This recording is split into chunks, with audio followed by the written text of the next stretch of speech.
Hey everybody, it's Jason Blaha here, and it's time for another Breakfast with Blaha.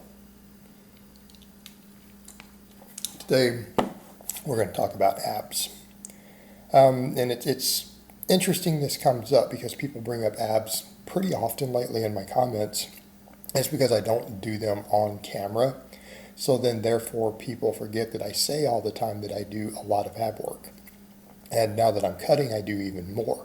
And it's not for the reason that people would think. It's not because I want better abs after cutting.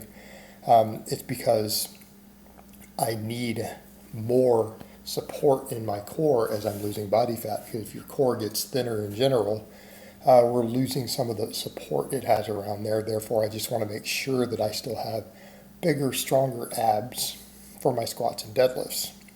But it's a line that people use all the time. And I hate this line, and I know that they mean well, but they're talking meaning well from being able to see your abs. You get people who say abs are made in the kitchen, not the gym. It's absolutely and utterly false. It's completely untrue. What they're saying is, well, in order to see the definition of your abs, you have to get leaner, you have to lose body fat, and that happens in the kitchen because it's your calorie intake that determines that. And that's well and good, but it's not addressing the fact that that doesn't build abs. And what you'll see, you almost see people who make this excuse. I also see a lot of people out there who use this line who then say, oh, I don't really train my abs. I don't do core work because abs are made in the kitchen.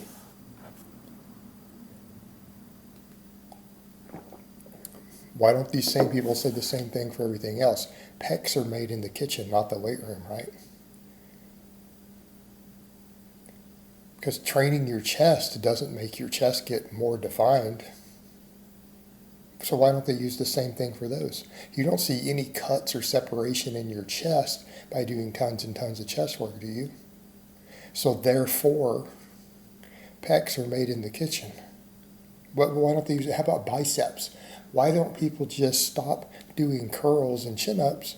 Because biceps are made in the kitchen. You don't see the definition in your arms until you diet down and get lean anyway, so why train them?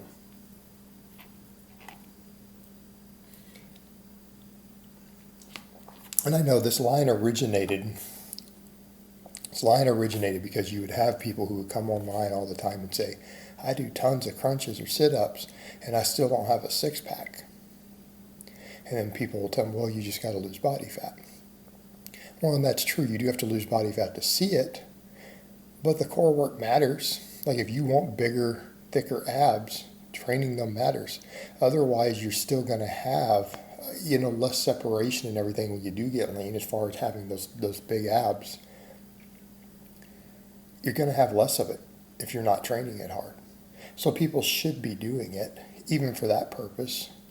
But again, what ends up being interpreted as, because people, they mean that one thing, but they're talking purely about appearance, which shouldn't always be our only goal here. But it still applies here because you're going to have better abs if you train them, no matter what body fat you're at. And when you get leaner, that will, whether you train them hard or not, will affect how they look. Will absolutely affect it. But again, it gets interpreted as training them is not really that important. Right? And you'll see the same excuses people make, and I feel that this is bad for people's gains in general. I squat and deadlift overhead press. I don't need to train my core. We see people who use that same line. And even funnier, people who say, well, because I don't want my core to get big, I don't squat and deadlift. Anyone see the problem with every one of these silly lines? Squats and deadlifts are not going to meaningfully grow your abdominal wall. They're not. Because you're contracting them isometrically. Is there any muscle, and I mean the people who are even worried about that, name one muscle, major other muscle in the body, and abs are a pretty big muscle. They cover a pretty good size area. Right, and I say muscle because it's one muscle. It's only one muscle. It's not multiple ones, it's one muscle. Any other muscle that you would just contract isometrically at full length, right? that gets bigger? Any other muscle you train that way? Anyone static train their biceps and their biceps get bigger? I don't see anybody promoting that. I don't see anybody talking about, hey, I don't do any curls or chin-ups or rows of any type. I just statically train my biceps and they're 18 inches now.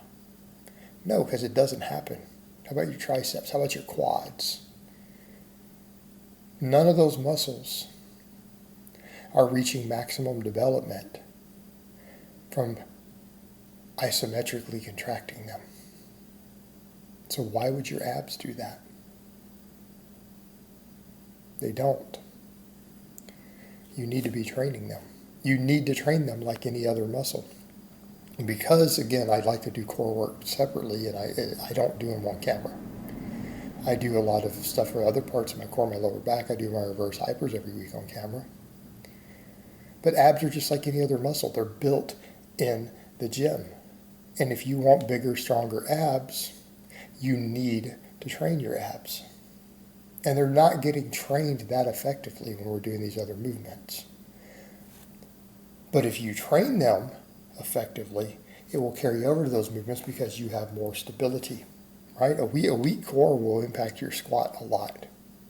It'll impact your deadlift too, but I think it affects the squat the most.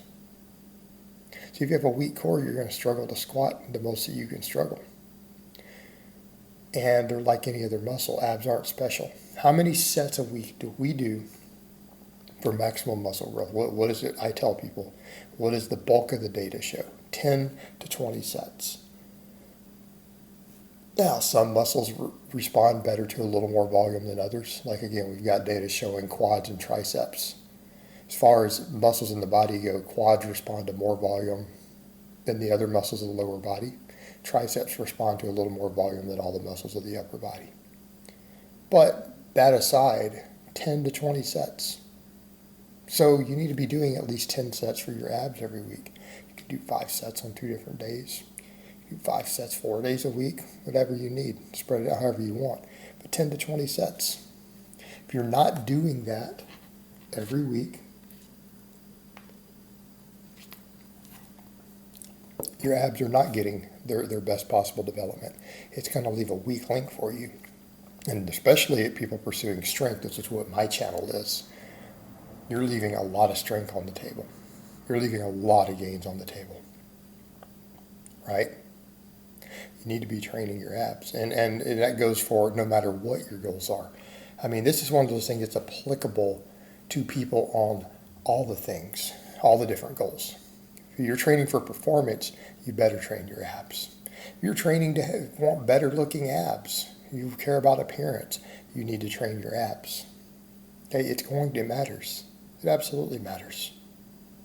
So drop this nonsense of, well, abs are made in the kitchen, not the weight room. No, train your abs, and then if you want to see them better, diet later. Right? But you do need to be training them. So the people who are doing all this ab work are doing themselves a favor. Right? They shouldn't be deterred from doing so. All right, guys, well, that's really all I have to say on that today. I hope it's been informative, and I will talk to you guys next time.